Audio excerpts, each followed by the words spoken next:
আজকে সেই ছেলে আমার তার বাসা থেকে চলে যেতে বলছে। এত অপমানের পরেও তুমি আবার বৌমার সাথে মানিয়ে চলতে কইতেছো। প্রয়োজনে মানুষের বাসায় কাজ করে খামো, তাও এই বাড়িতে এক মুহূর্ত না। আল্লাহ সব মানুষের রিজিক এই দুনিয়ায় তৈরি করে রাখছেন।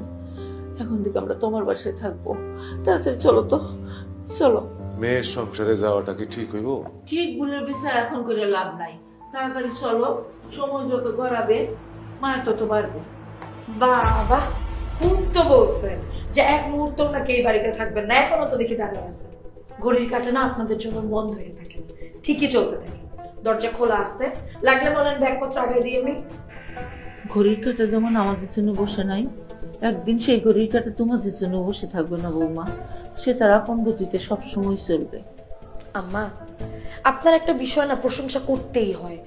ঝড় বৃষ্টি বাদল যাই হোক না কেন, আপনার এই লেকচার দেওয়ার বিষয়টা একদম তুলনায়।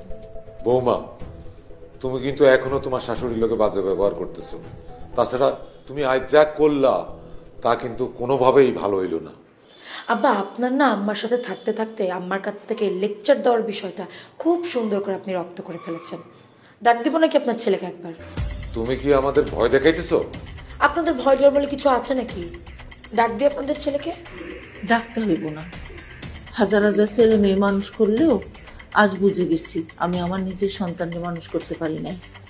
তাই ওই অসভ্য ইতরটাকে এখানে ডাইকা পরিবেশটা নষ্ট করো না বৌমা। আমরা চলে যেতেছি, চলো। সাবধানে যাবেন মা, ভালো থাকবেন। আর আমি আপনার ছেলেদেরকে জানিয়ে দিব যে আপনি যাওয়ার আগে তাকে ইতর অসভ্য